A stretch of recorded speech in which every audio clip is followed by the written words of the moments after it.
Here's another report from Counterpoint. Tecno overtakes Samsung to lead the African smartphone market, and Xiaomi doubles its share. Now, here's what's crazy, okay? Tecno is a company, I've actually looked at their smartphones.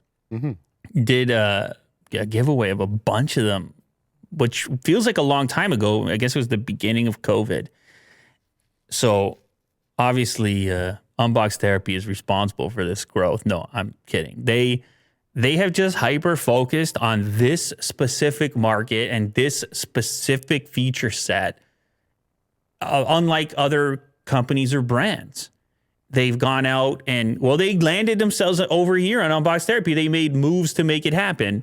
They got some endorsement deals domestically with some pretty big stars over there as well. I'm not saying it's all marketing. Also, the feature set is what people like. I mean, this device had a motorized camera, and we never saw a motorized camera in a device at that price previously. At least I hadn't.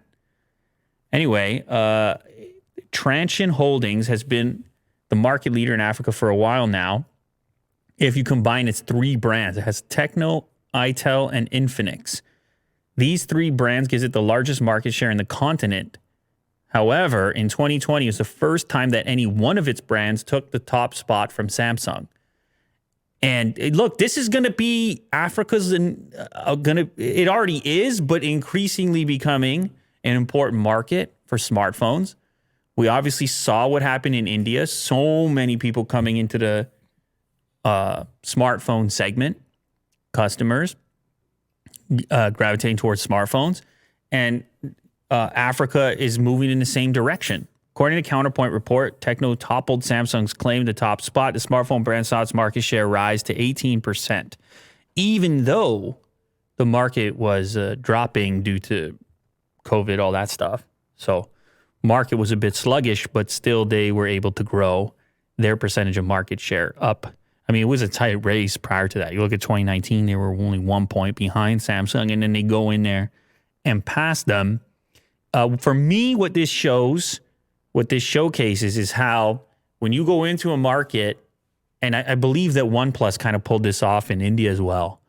When you go into a market hyper-focused on the spec sheet you need and the price you need to hit in order to attract that customer base, you get results, as opposed to necessarily trying to market the exact same device everywhere. And we've seen this take place in India with all the sub-brands and all the very specific products for that market. In some cases, products that we were like, damn, that thing would do well elsewhere from a value proposition standpoint. China already has that going on. There's plenty of devices that either launch there first or launch there exclusively that are for that market, and so on and so forth. And I suppose there are a couple exceptions that end up doing well everywhere. And Samsung, for their part, they keep trying to come up with all their variety of sub-brands by putting different letters there. Yeah, the A line and the M line. But the question is, what is the better move? Is Samsung about to take note of what's going on in these markets and potentially do its own sub-brand? Could you see it happening?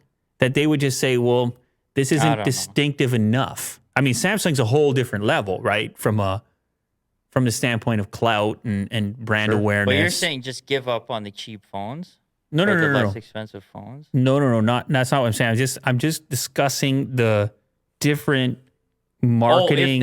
I don't know. Well, maybe they just give up on the less expensive phones. No, they're not going to do that. That's actually the majority of their market now. It's in the cheaper phones. Yeah, absolutely. It's not in the flagships. They're moving a ton of units. So it's just volume. A series, M series in India. A series everywhere else. A series even here, even in places in North America. Yeah. I feel like the Vivos and the Oppos and the OnePlus, they're young companies that are quite nimble.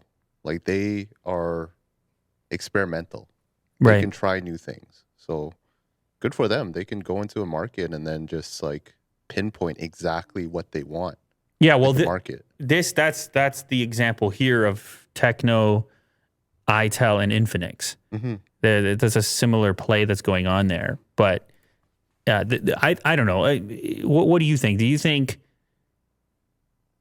it's better to have a cheaper series under the Samsung brand name, or is it worth considering having a complete sub? Because it happens in the auto industry. Sure, yeah. It happens all over the place where you go with a different distinctive name, which opens up other potentials for brand awareness and things.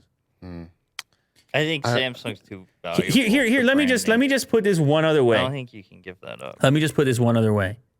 Is it possible that if you buy a low-end Samsung device, you kind of feel you're reminded at the fact that you did not get the premium Samsung device?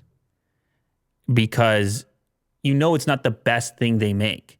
Versus if you get a distinctive device like from Techno, you can purchase their top-end device for the price of a sub flagship from Samsung. Do you see what I'm saying here? You have an awareness that Samsung makes a device at the same price point as, and OnePlus used to be like this before they went flagship level as well. Killer. You kind of knew that the brand, what the entire word meant, was value for money. Yeah. So I think typically it goes the other way, though. Maybe they'll release a premium brand with a different or slightly different name. and you're talking about automotive now. You're talking about Genesis. Genesis, they tried to do it, but I don't know. I mean, that's the thing. I think you're the ability to get something more affordable, but still have that quality associated with that less expensive. Well, I'm curious to see what happens in Africa specifically if the likes of Oppo and Xiaomi, if they go into Africa with sub brands in the same way they did India and attempt to target directly the Techno, Itel, Infinix, who are obviously doing quite well.